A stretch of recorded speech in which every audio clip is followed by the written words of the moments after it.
La educación no se limita a colmar cabezas desocupadas. Como sostiene John Dewey, la educación se fundamenta en impulsar la vida del niño en comunidad, promoviendo sus habilidades mediante las experiencias sociales.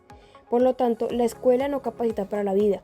La auténtica educación surge cuando el interés del niño se forma a partir de su psicología y se expresa en su habilidad para interactuar con otros. Además, ¿qué implica construir un mundo que ha presenciado Auschwitz? Theodor Adorno nos asombra con una exigencia imprescindible, que Auschwitz no se repita más adelante. Cualquier concepto educativo necesita ser tomado en cuenta. La educación debe ser una posición de fortaleza ante la barbarie, un progreso hacia un individuo autónomo, reflexivo y crítico. No es necesario seguir las normas, sino reflexionar sobre sí mismo, analizar y neutralizar las causas del odio, de la disciplina absoluta y de la deshumanización. Hans Georg concluyó este enfoque con una luminosa humildad. La educación es fundamentalmente la formación de uno mismo. No hay profesor sin oído, no existe educación sin diálogo. Logramos la habilidad de hablar y en ese hecho también nos modificamos. La verdadera educación no dicta, asiste.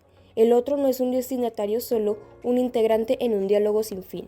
Estos tres autores nos incentivan a edificar una educación enérgica, ética y humanizada, una educación que promueva habilidades, la autonomía interna, que pueda cambiar en un mundo dominado por lo técnico, lo exterior o lo normativo. Actualmente, la educación es fomentar la humanidad, es cultivar individuos que razonen, comprendan emociones, que rechacen la inmoralidad y que sean capaces de coexistir sin perder su voz.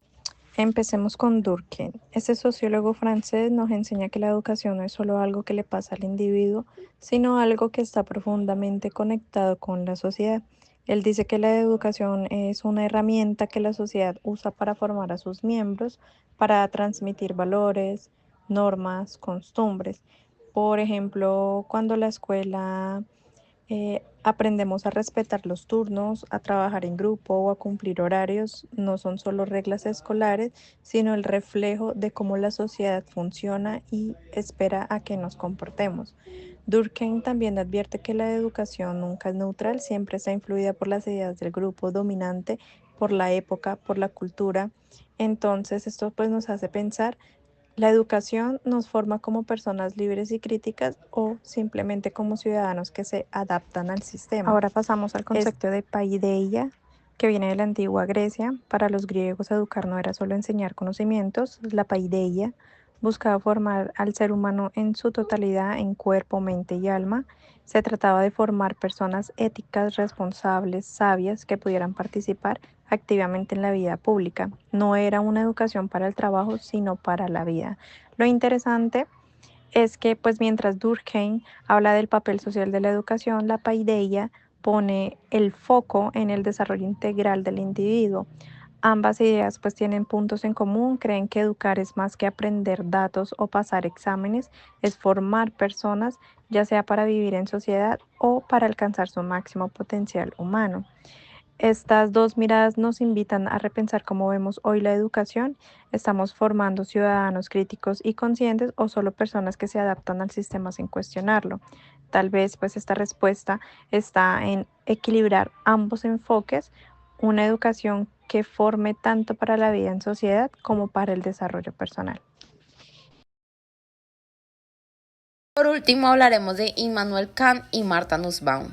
La educación es más que un medio para adquirir habilidades técnicas, es el camino que nos permite llegar a ser verdaderamente humanos. Así lo entendía Kant cuando afirmaba que el hombre solo llega a ser hombre por medio de la educación. Para él, educar es liberar, ayudar al ser humano a salir de su animalidad, de su estado salvaje y conducirlo hacia la razón, la libertad y la moralidad. Pero esta libertad no es una simple ausencia de coacción, sino una capacidad cultivada de obrar por principios, de actuar por respeto a la moralidad. Kant plantea el desafío de educar en libertad usando cierta coacción, una coacción que forme carácter, que enseña a elegir el bien no por miedo, sino por convicción. Martha Nussbaum, desde otra época y con un enfoque distinto, defiende esta misma necesidad de educar para la libertad. Aunque enfatizando el valor de las humanidades, ella denuncia que los sistemas educativos actuales, al enfocarse únicamente en lo rentable, están sacrificando el cultivo de la empatía, la imaginación y el juicio crítico. Nos recuerda que sin arte, sin filosofía, sin historia, sin literatura, perdemos la capacidad de ponernos en el lugar del otro, de comprender realidades distintas a la nuestra y de luchar por una sociedad más justa. Ambos pensadores, cada uno a su manera, coinciden en que la educación no debe estar al servicio de intereses particulares ni económicos, sino del desarrollo integral del ser humano. Kant lo dice con claridad: no debemos educar solo para el mundo tal como es, sino para uno mejor, para un estado futuro en el que la humanidad pueda alcanzar su plenitud.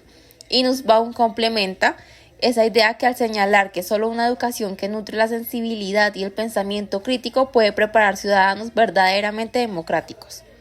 Un sistema educativo que forma únicamente trabajadores eficientes pero no ciudadanos críticos termina por alimentar sociedades pasivas, insensibles e incapaces de resistir la injusticia. Una educación que no cultiva la reflexión ni la compasión puede producir obedientes pero no libres. En cambio, una pedagogía que une la disciplina con la libertad, el conocimiento con el juicio y la técnica con la sensibilidad abre las puertas a un futuro más humano. Educar, entonces, no es moldear piezas útiles, sino despertar conciencias, es enseñarnos a pensar, a sentir, a elegir, a convivir. Es sembrar en cada persona el deseo de ser libre, de hacer el bien y de construir generación tras generación un mundo más digno para todos.